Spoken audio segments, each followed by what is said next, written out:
자, 군무원 시험을 대비해서 공부하는 여러분들이 국어 공부에 좀 자신감을 가질 수 있게 인문특강 총 10강을 한번 선생님이 준비해 봤었는데 그 마지막 시간이네요. 자, 여러분들 어떻게 좀 자신감들을 가지셨는지 모르겠습니다. 인문특강에서 다뤘던 내용이 아주 기초적인 내용을 다룬 게 아니라 가능하면 좀 공부하기에 까다로운 거, 그렇지만 출제 비중이 높은 거, 이런 것들을 골랐기 때문에 나중에 실제로 여러분들이 본격적인 강의를 듣기 시작하면은 좀 덜 어렵지 않을까 싶습니다.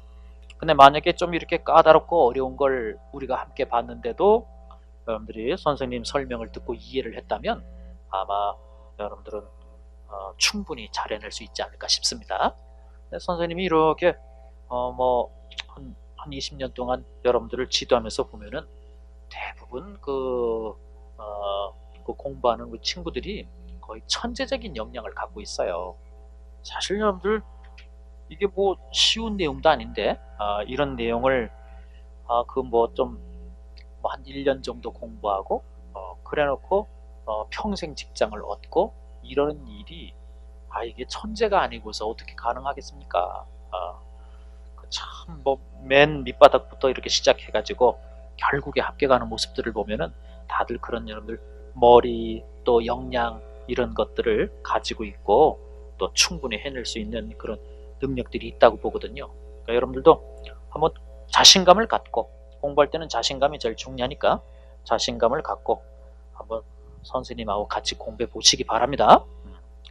충분히 이 좋은 직장 군무원 시험 해낼 수 있습니다.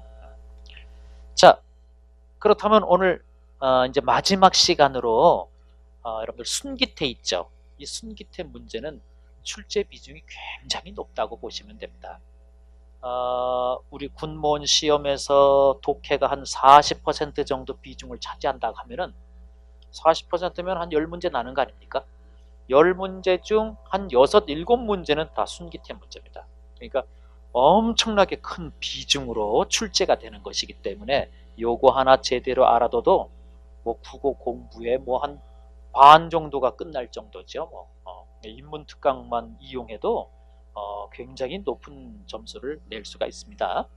앞으로 차근차근 공부를 또 우리가 해나갈 테지만, 자, 그럼 이제 마지막 유형 하나 공부해 보죠. 내용 확인하기.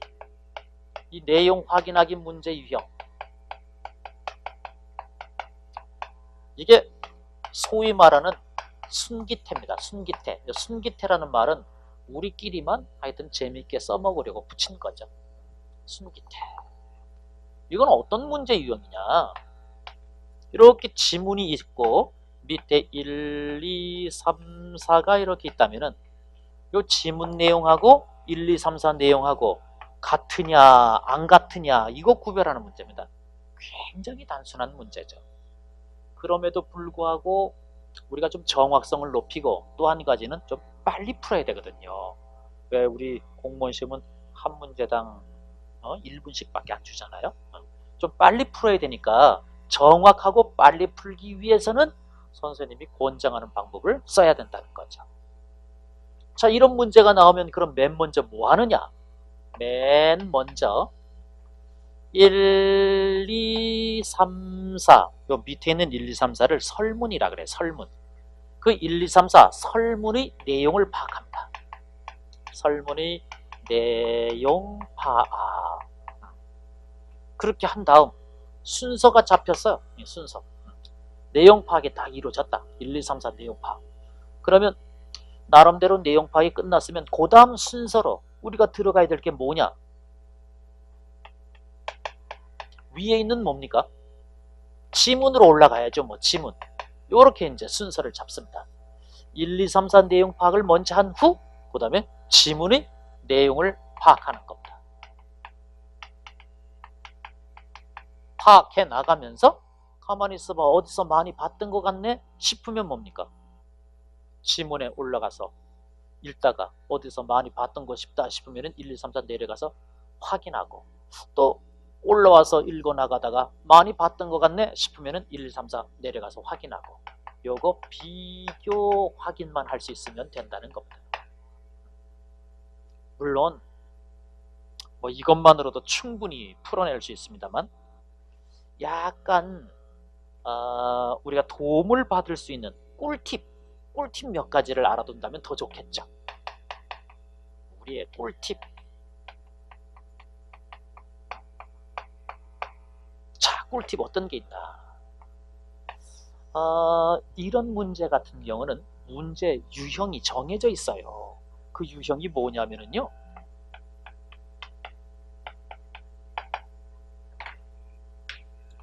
아닌 것은 이렇게 나와요. 아닌 것은. 또는 이렇게 보다 보면은 뭐 다음 글에 대한 작품에 대한 설명으로 옳은 것, 그른 것, 설명 문제가 나옵니다. 설명. 이런 표현. 아닌 것은, 잘못된 것은, 옳지 않은 것은 다 마찬가지죠. 설명으로 옳은 것은, 그른 것은, 그런 문제. 또 뭐 이런 것도 있죠. 다음 글의 내용에서 확인할 수 없는 것은, 뭐 이런 거.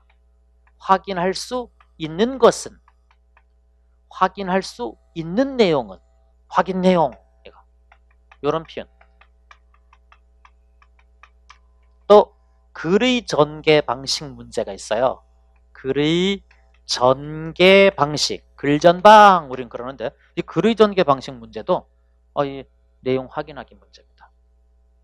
이러다 보니까 비문학 독해의 한 7, 80%, 문학 문제 있죠. 현대문학, 고전문학, 문학 문제는 한 90%, 한 8, 90%가 이 문제 유형입니다. 그러니까 이거 하나 가지고 문학도 대부분 해결을 하는 거예요. 그러니까 문학 작품을 많이 봐야지만 잘하는 게 아니라 처음 보는 작품도 그 작품을 이용해서 낸 문제, 풀이법을 알고 있는 것이 중요한 겁니다. 그래요. 자, 이런 거 말고 이제 문학으로 본다면은 시에서는 표현상의 특징으로 옳은 것, 그른 것, 이렇게 표현상 특징이란 말이 나올 수가 있어요. 또 소설 같은 경우는요, 서술상의 특징으로 옳은 것, 그른 것, 이렇게 나오기도 하죠. 그 문제 유형이 이래요. 여러분들 이런 말들을 문제 이렇게 읽어나가다가 발견을 했어요. 거기 지금 예제 있죠? 다음 글에 가장 부합하는 진술은 이랬는데 그게 바로 거기서 확인할 수 있는 내용이라는 뜻입니다. 그런 거. 부합하는 진술 그랬으니까 거기서 확인할 수 있는 내용이지 뭐. 자, 두 번째 꿀팁으로 알아두면 좋은 거. 이런 거. 틀린 설문 만드는 방법이 있다는 겁니다. 틀린 설문 만드는 방법.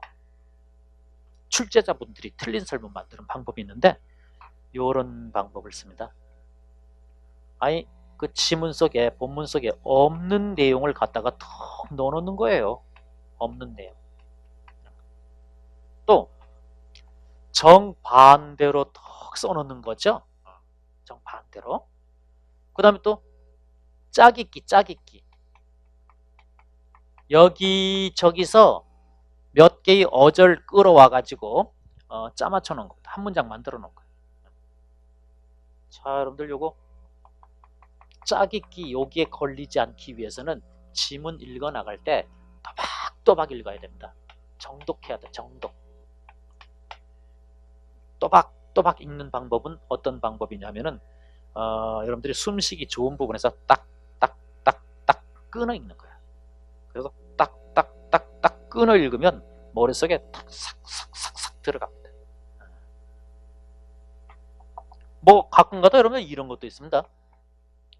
1, 2, 3, 4를 내용 파악하다 보면 1, 2, 3, 4 내용 파악을 이렇게 하다 보면 바로 뭡니까?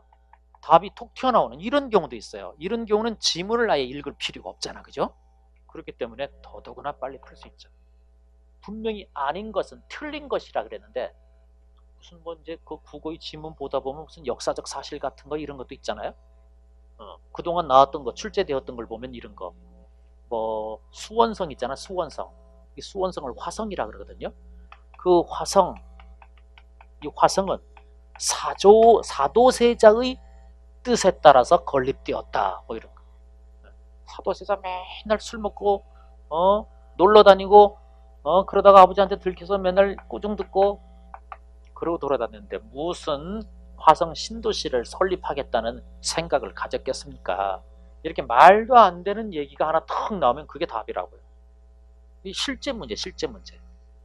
또 뭐 대동여지도, 이 대동여지도는 국가가 김정호라는 인물에게 시켜가지고 만든 지도다. 뭐 이렇게. 1, 2, 3, 4 내용 파악하다 보니까 이런 내용이 나오는 거 아닙니까? 말도 안 되는 소리인 거죠. 말도 안 되는 소리입니다. 그래. 근데 이제 이런 사실을 모른다. 나는 역사 하나도 몰라. 이런다면은 그냥 또 지문 올라가서 읽어 나가며 확인하면 되는 거니까 별 문제는 아닌데 이런 사실들을 우리가 알고 있으면은 1, 2, 3, 4 내용만 파악하다가도 다 툭 튀어나오는 경우가 한 20%는 그래요. 한 20%가. 자, 이 꿀팁까지 잘 챙겨 놓으세요. 자, 문제 유형 딱 보고 이거 순기태 문제네 라고 판단되었으면은 1, 2, 3, 4부터 먼저 탁 내려가는 겁니다. 눈이. 여러분들은 평소에 연습할 때는 공책에다 적어봐도 좋고 좀 실력이 나는 잡혔다 싶으면은 그 시험지에다가 화제는 네모, 중심 내용은 꼬부랑 밑줄 이렇게 치면서 나가는 겁니다. 어디 문제를 실제로 풀어볼까요? 실제로 풀어봅시다. 자, 예제 한번 보시죠. 그 국가직구급에서 났던 문제네요. 다음 글에 가장 부합되는 진술은 그랬는데 이게 확인할 수 있는 내용이란 뜻이기 때문에 순기태 문제입니다. 순기태 문제라고 딱 판단되었다. 그러면 1, 2, 3, 4 1, 2, 3, 4 내용을 먼저 파악합니다. 1. 여행은 고생으로부터의 해방이다. 여행은 고생에서 해방되는 거래. 해방. 말도 안 되는 소리야. 말도 안 되는 소리죠. 벌써 틀렸다는 거 알 수 있지. 여행해보면 알겠지만 죽을 것 같아요. 아유, 하루 소풍 갔다 오면 저녁 때 쭉 뻗어버리지 않습니까? 한라산 등반하고 내려와서 밥 먹는데 숟가락도 잘 안 들리죠? 난 잘 모른다 이런 거. 난 세상살이에 무관심해. 그럼 나중에 지문 올라가서 보고서 또 파악해도 됩니다. 근데 자기 생각을 갖고 있으면 훨씬 빨리 풀 수 있다는 뜻입니다. 두 번째, 금리생활자들의 여행. 금리생활자의 여행. 고약한 생존의 치욕에 대한 변명. 응? 뭔 소리야 이거?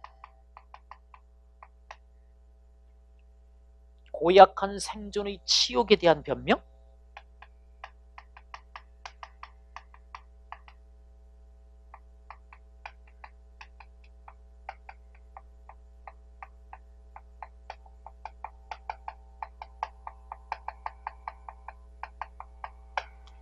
생존이 굉장히 치욕스럽고 그것에 대해서 변명을 하는 게 금리생활자들의 여행인가? 말도 안 되는 소리네. 이 금리생활자가 어떤 사람이냐면요, 은행에다가 한 500억 탁 박아놓고 이자가 나올 거 아닙니까? 그 이자 받아가지고 일 안 해도 계속 이자가 나오니까, 돈이 나오니까 남태평양에 요트 띄워놓고 해수욕하고 그러면서 놀면서 살아가는 거야. 밤에는 포도 좀 마시고.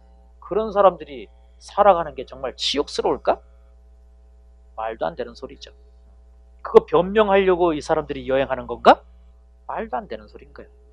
벌써 1번, 2번은 답이 안 될 거다라는 사실을 눈치챌 수 있죠. 잘 모르겠다. 그럼 나중에 지문 올라가서 읽어보면 된다고요. 지문에서 보편적인 심성이라는 말은, 여기에 보편적 심성이란 말이 나오나? 그건 문맥으로 보아 여행은 고생스럽다는 생각을 가리키는 듯하다. 여행은 고생, 이런 말이래요. 자, 4번. 사람들은 여행에서 일시적인 해방을 맛본다. 사람들 여행에서 일시적 해방을 맛본다. 그렇습니다. 평소에는 이렇게 적어보면서 연습을 하고 간추리는 능력을 기르기 위해서입니다. 나 실력자다. 응? 나 이런 문제 딱 보면은 뭐야 이거 순기태잖아. 어디 1, 2, 3, 4 내려가야지. 눈이 이렇게 탁 내려가는 사람. 그런 사람들이라면은 요 이제 1, 2, 3, 4고 시험지에다가 여행, 네모, 고생으로부터의 해방, 꼬부랑 이렇게 하면서 정리하면 됩니다. 그러면 시간이 얼마 안 걸리거든요. 봅시다. 여행을 뜻하는 서구어의 옛 뜻에 고역이란 뜻이 들어있다는 사실이 시사하듯이 여행은 금리 생활자들의 관광처럼 속 편한 것만은 아니다. 그럼에도 불구하고 고생스러운 여행은 고생스럽다를 놨잖아요. 금리 생활자들의 여행은 속 편한 거라는 걸 놨잖아요. 그죠? 보편적 심성에 호소하는 것은 일상의 권태로부터의 탈출과 해방의 이미지를 대동하고 있기 때문일 것이다. 보편적 심성? 보편적 심성에 호소하는 것은 일상의 권태로부터의 탈출과 해방의 이미지를 갖고 있기 때문이래요. 이 소리가 아닌 거죠. 그러면서 여행이라는 것은 뭐라고요? 일상의 권태로부터의 탈출과 해방. 여행은 일시적인 해방이라는 겁니다. 거기까지 읽으니까 답 나오네. 그러니까 우리가 푸는 방법대로 딱 하면은 지문이 아무리 길어도 그걸 다 읽고 답을 내질 않아요. 딱 읽을 부분만 딱 읽고 한 반 정도만 읽으면 답이 나오기 때문에 거의 덜 읽어야지 시간을 줄일 거 아니겠어요? 그래서 훨씬 짧게 이렇게 시간을 투자해서 문제를 풀 수가 있게 된다는 겁니다. 어디 그럼 이번에는 실전 문제로 한번 넘어가서 해봅시다. 실전 문제 1번. 다음 글에 대한 설명으로 옳은 것은 그렇습니다. 이건 뭐 바꿔서 생각할 것도 없이 다음 글에 대한 설명으로 설명이란 말이 딱 나왔네. 이걸 보고 바로 뭡니까? 이건 순기태 문제군. 그럴 수가 있겠죠. 순기태 문제군. 그러면 지문을 보는 게 아니고 어디로 내려가야 한다고요? 눈이 자동으로 1, 2, 3, 4로 내려가야 됩니다. 1, 2, 3, 4. 가끔 가다가 선생님이 알려준 방법, 또 선생님이 설명을 해주고 방법을 설명해주고 그 방법에 따라 문제를 딱 푸니까 답이 딱 떨어지거든요. 저 방법이 맞구나, 저렇게 해야지 라고 마음 먹어놓고 시험장에 가서는 자기가 뭐야, 그동안 풀어왔던 방법 이걸 그대로 쓰는 거예요. 그럼 또 상황이 같아집니다. 우리 시험장에서는 막 한 개 더 맞히고 덜 맞히고 얼마나 중요한지 모르거든요. 그렇기 때문에 여러분들 꼭 배운 대로 하겠다는 습관을 들이라 그랬습니다. 독해는 독해 원리가 별로 없어요. 지금 다 배운 거나 마찬가지입니다. 그냥 요약하기잖아, 요약하기. 근데 꼭 선생님한테 배운 방법대로 해야지 이렇게 결심하고 실천하는 거, 그것만 되면 공부가 끝난 거예요. 근데 배운 건 배운 거고 내가 푸는 건 내가 푸는 거고 하면은 실력이 계속 안 올라갑니다. 자, 다시 볼까요? 다음 글에 대한 설명으로 설명? 그 부분 벌써 보고 순기태 문제 아니야? 1, 2, 3, 4 내려가서 정리해야지 이렇게 들어가야 되는 거예요.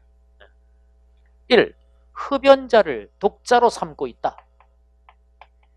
독자는 흡연자래요. 두 번째, 정보 전달만을 목적으로 하고 있다. 정보 전달이 목적이라고? 이 정보 전달이 목적인 글은 설명문입니다. 설명문은 이해와 정보 전달을 위한 글이거든요. 자, 세 번째, 독자의 정서를 자극하여 감동을 주는군. 독자에게 감동을 줘? 이런 글은 문학이야, 문학. 비문학은 감동을 주지 못해요. 그 다음 네 번째, 조사 결과를 수치로 제시하여 주장을 뒷받침하고 있다. 수치를 딱 들어서 주장을 뒷받침한대. 수치를 바탕으로 한 주장. 자, 어디 다시 한번 딱 볼까요? 독자는 흡연자다. 정보 전달이 목적인 글, 감동을 주는 글, 수치를 통해 주장. 자, 어디 봅시다. 여러분은 혹시 담배를 피우지 않는 사람입니까? 그렇기 때문에 담배 연기가 얼마나 건강에 안 좋은지 모르시지는 않습니까? 이거 출제되었던 문제네요. 독자는 흡연자가 아니고 비흡연자네. 비흡연자. 조사 결과에 의하면 담배를 피울 때 흡연자가 흡입하는 양보다 2배나 많은 양의 타르와 니코틴이 대기 중으로 방출된다고 합니다. 그 타르와 니코틴이 공중을 떠다니면 어떻게 되겠습니까? 여러분이 그것을 마시게 됩니다.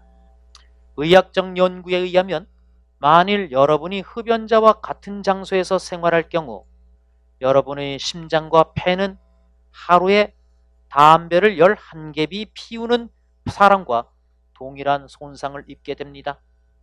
별로 심각하게 들리지 않을지도 모르겠습니다. 그러나 여러분이 60세가 되면 대략 7187갑이나 되는 담배를 무의식적으로 피운 셈이 됩니다. 수치를 탁 들어가지고 담배가 간접 흡연이 얼마나 해로운지 아시겠죠? 주장을 드러내네요. 이거 설명문 아니군요. 주장 드러내는 글이니까 논설문이지. 비문학은 문학이 아니에요. 그러니까 답은 4번이 된다는 걸 알 수가 있습니다. 자, 뭐 역시 한 3분의 2 정도 읽고 우리가 답을 내었죠. 별거 아니라는 겁니다. 별거 아니에요. 이번에는 7급에서 났던 문제 하나. 우리 군무원 시험은 기출문제가 뭐 서울시 뭐 또는 뭐 경찰직, 소방직, 그 다음에 7급 이런 여러 시험에 출제되었던 게 그대로 나는 경우가 많습니다.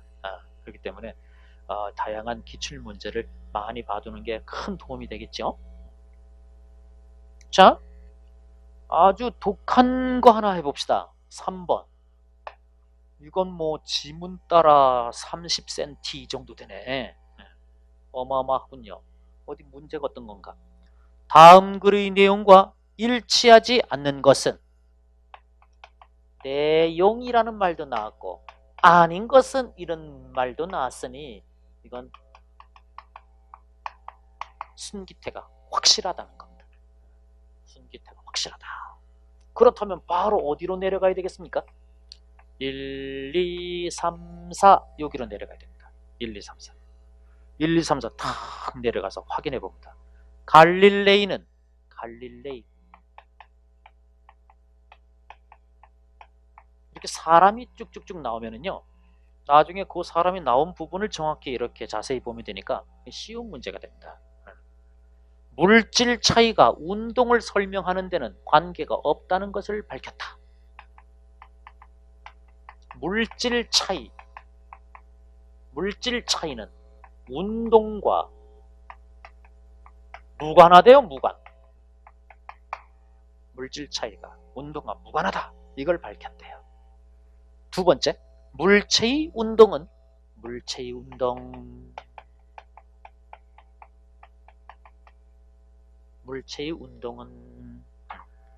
물체를 구성하는 요소에 의하여 결정된다고 고대인들은 생각했다. 아이고, 이런 뒤에 있는 고대인들이 화제네요. 고대인들은 물체의 운동이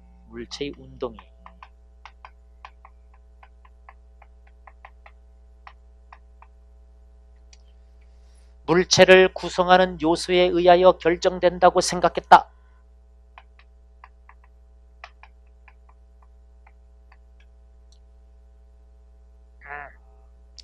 물체 구성 요소에 의해 결정.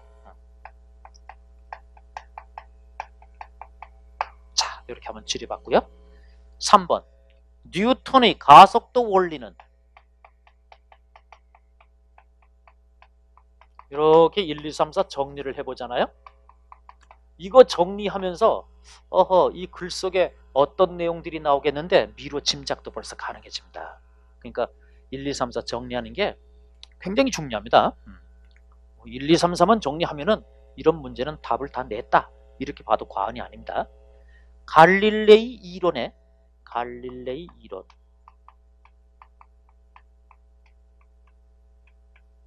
여기다가 부양성 개념을 도입한 것이다.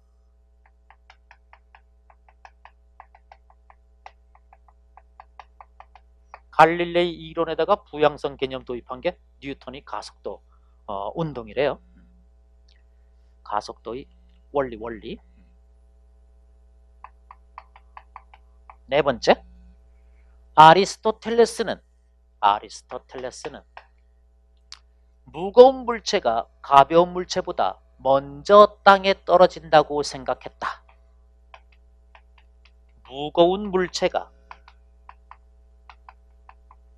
먼저 땅에 떨어진다고 생각했대요. 먼저 낙하. 이랬대.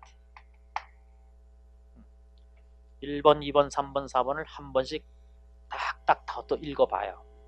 그래서 머릿속에 넣은 다음 그 다음 읽어나가면 됩니다. 자, 어디 볼까요? 운동에 대한 고대인의 종합적 견해는 고대인 나왔네요. 고대인. 아리스토텔레스를 읽으면 알 수 있다. 그에 의하면 모든 물질은 흙, 물, 공기, 불 등 4가지 근원 요소로 되어 있는데 물체의 운동은 이것들과 관련된다는 것이다. 물체의 운동은 물체 구성 요소 4가지가 결정된다는 거래. 4가지가 결정한대요. 맞군.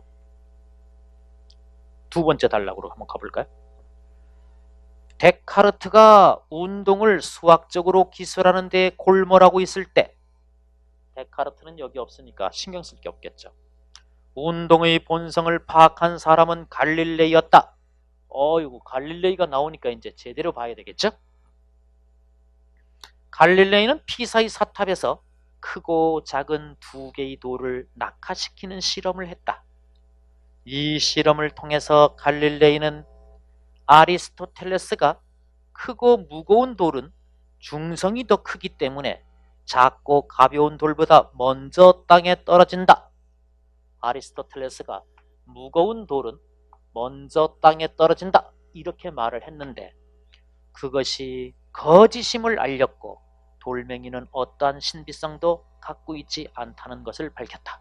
실제로 피사의 사탑에서 큰 돌, 작은 돌 떨어뜨려 보니까 동시에 떨어지더라는 거죠.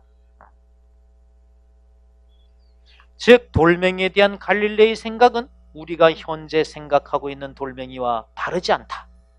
돌멩이든지 쇳덩이든지 간에 운동을 논할 때는 본질적으로 다를 수가 없기 때문이다. 물질의 차이는 운동과 아무런 관련이 없다는 겁니다. 지금 3번이 답인 거죠. 3번이.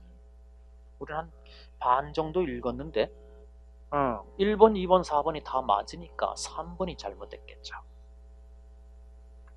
시험 다 끝나고 집에 와서 이렇게 확인해 보면 뭐야 이거 갈릴레이 이론하고 부양성 개념하고 이거 첫 번째 단락에 있는 것과 두 번째 단락에 있는 거 짜깁기 한 거구만. 두 군데 거 이렇게 뽑아가지고 갈릴레이 이런 말하고 부양성 개념 이런 말하고 뉴턴의 가속도 원리 이거 짜깁기 한 것이 3번이라는 걸 나중에 알게 되겠죠. 근데 뭐 시험장에서는 언제 그것까지 파악하고 있습니까? 빨리 다른 문제 넘어가야 되니까 요 정도까지 하고 답을 내고 마는 거죠. 어때요? 선생님이 가르쳐준 방법들 하니까 지문을 한 반이나 한 3분의 2 정도만 읽고도 답을 내잖아, 그죠? 그만큼 문제를 빨리 푸는 것이 되는 것이죠. 하여튼 요거 잘 익혀가지고 해보세요. 우리 시험의 30% 정도는 순기태 문제라 그랬습니다. 엄청난 비중입니다. 자, 선생님하고 같이 국어 인문 특강 한 10강 정도 같이 해봤는데 여러분들 국어 공부에 지침이 되기를 바라고요. 앞으로 여러분들 용기를 좀 내가지고 꾸준히 하게 되면 군무원은 까짓 거 3과목밖에 안 되니까 그 중에서 또 국어를 잘하게 되면은 다른 사람들에 비해 가지고 합격하기에 굉장히 유리하니까. 특히 그 군무원 준비하는 사람들이 국어를 어려워합니다. 한문도 해야 되지, 문법도 해야 되지, 독해도 해야 되지. 얼마나 힘듭니까? 거기에 문학사도 해야 되잖아, 문학사. 그죠? 그러니까 남들이 어려워하는 것이라고 한다면 남들은 점수를 따기 어렵겠군. 내가 좀 더 신경 쓰게 되면은 내가 먼저 합격할 수 있겠군. 이렇게 상대적으로 생각할 수가 있잖아요. 저는 꼭 그렇게 생각하시고 여러분들이 국어에서 좋은 성적들을 거둘 수 있도록 선생님이 노력할 테니까 잘 믿고 따라오시기 바랍니다. 여러분들이 뭘 못하는지 또 어느 부분을 공부해야 되는지 선생님은 다 알고 있습니다. 그래서 한문이면 한문, 문법이면 문법, 독해면 독해 깔끔하게 알려드릴 테니까 예습 같은 거 필요 없고 꼭 배우고 난 뒤에 복습, 배우고 난 뒤에 복습 그것만 하면은 충분히 합격할 수 있습니다. 그럼 여러분들이 열심히 공부해서 그 합격하는 그날까지 선생님하고 함께 하기를 소망하면서 우리 인문특강은 여기서 마치겠습니다. 자, 고생들 많으셨습니다.